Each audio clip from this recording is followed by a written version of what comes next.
He did not expect to find it. Not there. Not inside a forgotten municipal archive where the air tasted of dust and the lights hummed like tired insects. The historian had come looking for land deeds, tax ledgers, routine things that mapped who owned what in a quiet frontier town more than 7 centuries ago. What he uncovered, sealed within a warped leather folder, was something else entirely. Orders. Reports. Letters written in uneven hands by men who had never imagined strangers centuries later would read their fear. They spoke of smoke on the horizon, of riders glimpsed at distance, of commanders debating whether the danger was real or simply rumor. They spoke of confidence, to a quiet assumption that the walls of stone and the spears lined in the great hall would be enough. They had fought raiders before. They had repelled enemies. They had survived. Within those faded lines lay the first hint that the story the world told about the most feared army ever was more complicated than legend. Those inside the storm did not begin in awe. They began in doubt, in misjudgment, in the fragile belief that the world changed slowly and that their experience still applied. They were mistaken, and the mistake cost everything. The documents did not shout. They whispered, and through that whisper came the shape of an army unlike any that had marched before or since. Not because it was mystical, not because its soldiers were superhuman, but because no one else had yet understood how to weld disciplined logistics, intelligence, fear, speed, and cold adaptability into one instrument. These pages did not describe myth. They described a system, and systems, once they mature, are far more terrifying than heroes. The historian turned another brittle page and saw what happened next. His hands shook.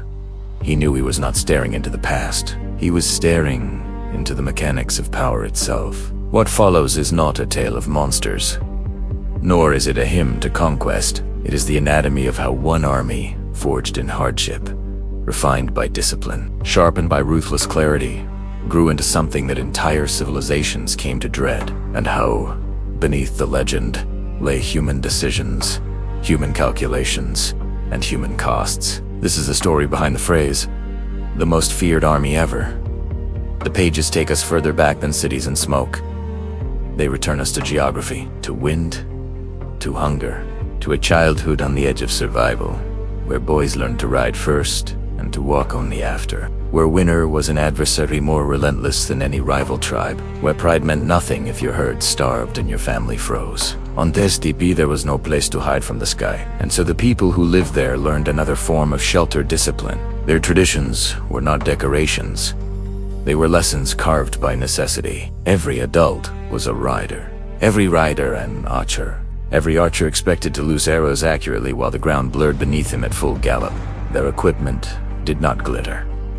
It worked. Composite bows curved into savage precision, layered horn and sinew, resisting cold and retaining power. Short sabers hung light enough to strike quickly after the last arrow was sent. Lamellar armor flexed with the body, trading weight for mobility. Other armies assumed heavy armor protected. These warriors understood movement itself could be protection, if movement was absolute. Training was not a season. Training was life. Children competed at distance. Adults remembered the shame of missing. Praise meant little. Performance mattered. There was no fanfare, no parade. Only repeated drills in a landscape that punished error instantly. Their assumptions were simple. The world does not grant second chances. Therefore, neither should your enemy. Yet for all the severity, power among them had once been fractured. Tribal Agayans, rival chieftains, blood feuds that fed on themselves. They could wound each other, but not the wider world, until a different kind of leader appeared. His youth was marked by betrayal, not poetic betrayal, but the dull, repeated kind that teaches a boy where trust ends. Cast out, captured, beaten, escaping through shadows that hid nothing. He learned that loyalty cannot be ordered. It must be built and maintained with relentless clarity. When he rose, he did not sanctify tradition. Broc, Italian. Unit bonds were reorganized, not around kinship, but around command. Tens, hundreds, thousands, 10,000s. Each link independent enough to function, integrated enough to strike as one. Leaders rose not because of blood, but because they proved themselves under pressure. Where other rulers surrounded themselves with family, he surrounded himself with competence. He codified law like a blacksmith sealing iron. Desertion met death. Betrayal met death. Cruelty to the innocent, punished. Pillage without permission, punished. Looting before victory, punished. These were not performative edicts. They were survival rules. Chaos wastes time. Time loses battles. Lost battles invite extinction. Rituals were simplified. Councils shortened. Orders shortened further. There was too much work and too little margin. He understood the battlefield began long before the battlefield. Scouts moved ahead in widening arcs. Agents infiltrated border towns disguised as traders. Maps were memorized. Hiring interpreters mattered more than boasting. Tribute, marriage, treaty, all were assessed with the same icy logic.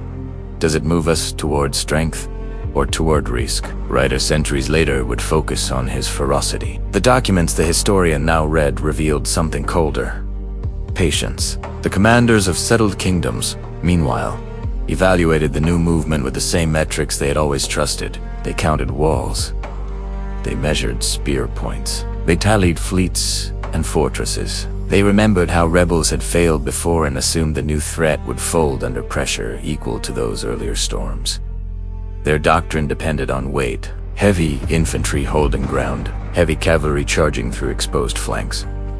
City walls as final defense, siege machines and provisions stored in stone. Why did they believe this would work? Because it always had. Because for centuries, war had moved at the pace of harvests and caravans. Because sending messengers took weeks. Because assembling armies consumed time. Because logistics were visible, slow, and difficult. Their reality had not prepared them for armies that could appear where there was no road, supply themselves from animals they rode. Across deserts, they thought impassable strikes simultaneously at targets hundreds of miles apart, then vanished before counterattacks could form. When the first small frontier fortress reported riders moving in disciplined lines, officers assumed raiding party. When those riders did not loot and run, but encircled with precision, cutting escape routes and severing communications, confusion set in. The first miscalculation had occurred. It would not be the last. The historian traced the ink on the report's messages sent to capital cities, explaining strange tactics. Soldiers pretending to flee, only to regroup and strike the moment pursuers broke formation. Feigned panic. Manufactured gaps. Deliberate draws into terrain chosen long before. Commanders scoffed. Trained armies did not break rank so easily, they said. The letters sounded like excuses. They reassured their kings, their councils, their merchants. These are nomads. They melt away.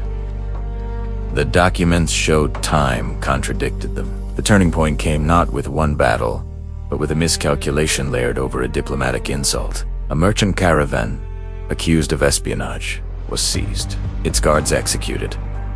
An envoy was killed. To the powerful court responsible, this was routine. Courts behave with impunity, believing distance and prestige protect them. But to the army building itself on the steppe, envoys were sacred. Murdering them was not simply an offense.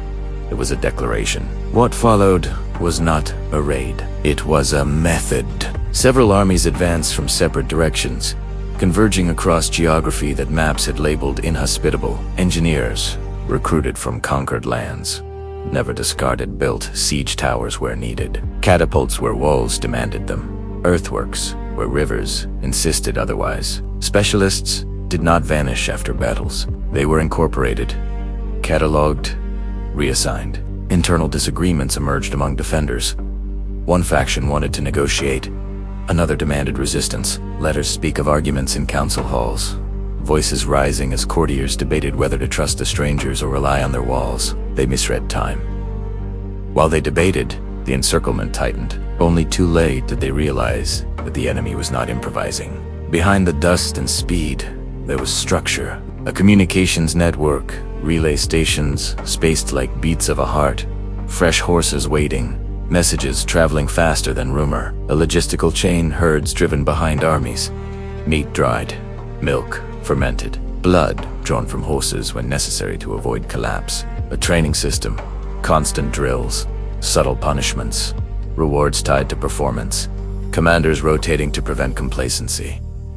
Even fear became logistics. Cities captured after defiance were devastated in ways calculated to spread news. Cities that surrendered were spared, taxed, and left to function, witnesses to the alternative. Waiting-months, stories, outran armies, and often, by the time banners appeared on the horizon, garrisons opened their gates.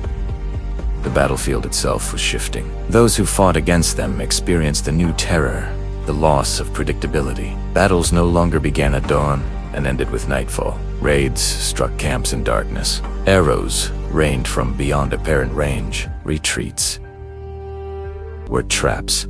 Traps were retreats. A commander's attempt to steady his men could be undone by a flank attack, materializing from dust he had assumed was nothing but wind. Yet the documents also speak of mistakes on every side. Some of the feared army grew overconfident. They assumed all cities were the same. They underestimated a river. They believed a surrendered ruler would stay loyal. In those moments, small rebellions erupted behind them. Supply chains frayed, and they nearly lost not only battles, but cohesion. Adaptations saved them. Failures were studied, not punished blindly, but dissected. Reports compiled how many arrows were expended, how long it took to cross terrain, how many horses died at which stage. Commanders who lied about results found themselves removed. Commanders who told the truth, even about disaster, were kept and told to adjust. This was the difference. Empires around them glorified victories and buried defeats in shame. Here, defeats became textbooks. The historian reading those reports realized the most feared army ever did not rely on mystique. It relied on honesty within its own command structure. Brutal honesty, enforced by consequences. The battlefield finally brought this truth into stark relief in engagements that punctuated entire eras. A coalition of princes deployed knights whose armor gleamed. They assumed shock charges would scatter mounted archers. When the enemy pretended to break, galloping away, they chased abandoning discipline in favor of pride. They were drawn further and further until exhaustion set in. Only then, surrounded, did they realize they had not been hunted. They had been escorted to their deaths. Elsewhere, a well-fortified city, convinced that hunger would eventually weaken its besiegers, watched in disbelief as mobile siege trains assembled outside their walls. Engineers had been carried with the army, or captured along the way. Trees from miles away fed construction. Supply caravans were intercepted, leaving the defenders isolated as the attackers remained supplied. The defenders had believed distance was on their side. Instead, distance betrayed them. They had never fought an enemy for whom distance was merely another logistical variable. And still, in the margins of those same pages, appear glimpses of humanity. A captured engineer writes of being treated not as a slave,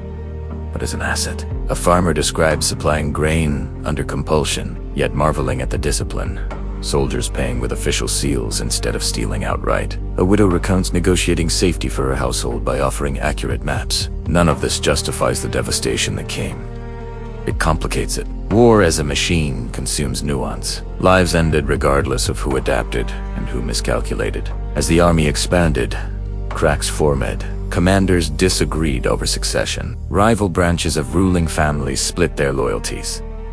That same network of communication that once made them unstoppable now carried doubt alongside orders. Ambitions began to work against unity. The very system that had created fear now faced its own internal mystery. Some believed fear would continue to win without reform. Others warned that newly prepared enemies were studying their playbook, digging deeper defenses, learning to refuse pursuit, developing counter-cavalry tactics, and investing in fortifications designed specifically for mobile warfare. Towns built traps along roads. Scouts tracked scouts. Armies adapted, and slowly, inexorably, the aura of inevitability began to dull. The historian closed one folder and opened another, letters from people who had survived the first wave and now prepared for a second. Their tone had changed. Less awe, more calculation. They spoke of deeper moats, more arches on walls, false roads laid to lure attackers into ambush. Fear, it seemed, was not permanent. Systems that inspire it must evolve. or they decay. When the feared army fragmented into competing states, keeping the doctrine unified became impossible.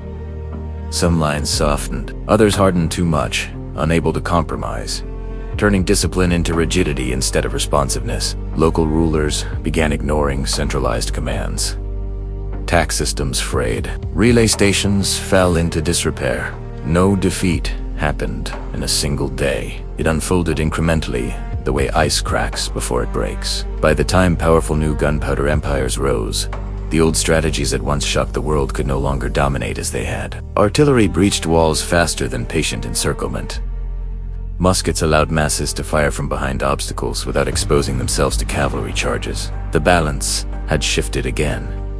What remained was stories. Stories carried by refugees, by survivors, by children who grew up hearing their grandparents speak of hooves thundering like storms. Arrows that fell as if from the sky commanders who arrived without warning, and a logia so relentless it seemed almost inhuman. But history does not speak of spirits. It speaks of people learning faster than their neighbors, until their neighbors learned faster still. And so, when we talk about the most feared army ever, the truth inside those faded documents refuses to flatter anyone. It shows fear, born not of magic, but of preparation, of discipline refined to the point where hesitation nearly vanished, of logistics treated with the same seriousness as battle, of leaders who punished self-deception before it could metastasize. It also shows costs, civilians caught in calculation. Cities erased, not because they were evil, but because they were obstacles. The ledger of power was written in ink that never dries. The historian set the final page down, listening to the silence around him. He understood something disquieting. The legend persists not because we admire what that army did, but because we recognize how easy it is to underestimate what we do not yet understand. Again and again, societies believed their walls would hold, their doctrines would suffice, their experience would guide them. Again and again, they learned that the world changes faster than comfort admits. The most feared army ever was feared not merely for how it fought, but for how it thought, for how it refused to trust tradition when evidence contradicted it, for how it turned information into advantage with unsettling speed, for how it wielded terror not as cruelty for its own sake, but as policy. Terrible, calculated, devastating policy, and yet, in the end, it met the same fate as every army. It aged, it fractured, it encountered technology it had not anticipated. It made leaders who remembered victory and forgot caution. It assumed reputation would win battles. It believed fear would remain indefinitely. It miscalculated, it misunderstood, it overestimated itself. As all powers eventually do. The historian closed the folder, wiped the dust from his hands, and switched off the humming lights. Outside, the evening air was cool. Cars passed, phones glowed. People moved through a world that often feels cleansed of ancient terror. But in the quiet corridor between archive shelves, one question lingered. Habeas iron. If fear is built from preparation, and preparation is built from attention, then what happens when our own assumptions, our own doctrines, our own confidence outweigh our willingness to learn? The pages did not answer. They only told their story, and their story, stripped of myth, stripped of exaggeration, reminded us that the armies we fear most are those that understand change before we do. And the cost of failing to understand it is paid always, inevitably, by those who never wrote the orders, but followed them into history.